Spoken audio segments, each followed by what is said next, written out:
ଭଳିଆ ସ୍ନେହ ହବ ପେଟେ ଖାଇବା ଯେତେ ମା ସାମ୍ନାରେ ପଡି ନାହିଁ ଭୋଜି ଖାଇବାକୁ ଯାଇଛି ଖାଇ ଆଉ ଗୋଟେ ଖାଇବା ଦେଇଦବ ଖା ଖା ପୁରା ପେଟେ ଖାଇଥିଲେ ମୋଟେ ଖାଇ ନାହିଁ ଆରେ ପେଟେ ଖାଇଥିଲେ ମୋଟେ ଖାଇ ନାହିଁ ମା କହୁଥିବ ଖା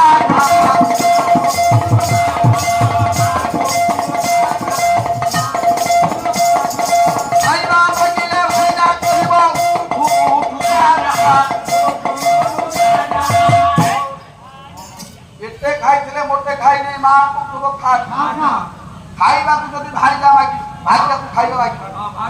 କେତେ ଖାଉ ଓ ପିଲାମାନେ ଖାଇବେ ତୁ ସବୁବେଳେ ଖାଇବେ କେତେ ଖାଇଥିଲେ ମୋଟେ ଖାଇ ନାହିଁ ମା କହୁଥିବ ଖା ପୁରା ତେଲ ହଳଦୀରେ ଟିକେ ବାବୁ ହଁ ପୁରା ତେଲ ହଳଦୀରେ ତୋ ଦେହକୁ ଦିଏ ଏଡେ ଆଣ୍ଟେ ଧରି ଘରକୁ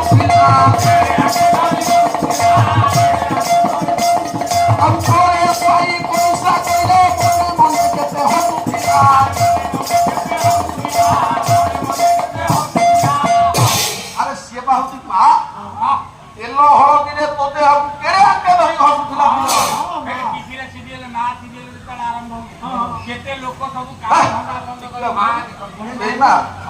আরে এটি জন্মদাত্রী মা কথা বলিছি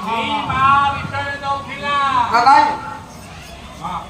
তেল হলদিরে তো দেহକୁ দিয়ে কেড়ে আনতে ধরি ঘসুଥିଲା সেতিকি নুহ শীত দিন হয়েছিল শীত দিন হয়েছিল কোଳରେ শুয়াইথাও পরিশ্রা কলে কোপাড়ি দেব মা মনে মনে হসব ভাইয়াটা সিଏ ହେଲା ମା ମା ଭଳି ଯିଏ ହବ ଆଉ ସେଠୁ ଯିବାନି ଆଗକୁ ଯିବା ସିଏ ହେଲା ଜଗତଜନନୀ ମା ଆଚ୍ଛା 6 ମାସ ଧରି ମିଛ ଯୋଉ ଆମକୁ ଅମୃତ ଦେଲା ଆମ ପେଟ ବଢିଲା ମା କ୍ଷୀର ଅଣ୍ଟିଲାନି ଆମେ ଖାଇଲୁ କଣ ସେଇଦିନ ହେଲା 21 କେତେ ବର୍ଷ ଖାଇଲ এই 11 ବର୍ଷ ତା ପୂର୍ବରୁ ଆରେ ତମ ପୂର୍ବ ପିଢିରୁ କଣ ଥିଲା 6 ମାସ ଧରି ଅମୃତ ଖାଇଲି ପେଟ ବଢିଲା ଉଦର ବଢିଲା ତାର କ୍ଷୀର ଅଣ୍ଟିଲା ନାହିଁ ଆଉ କଣ ପଶୁ ତାହାକୁ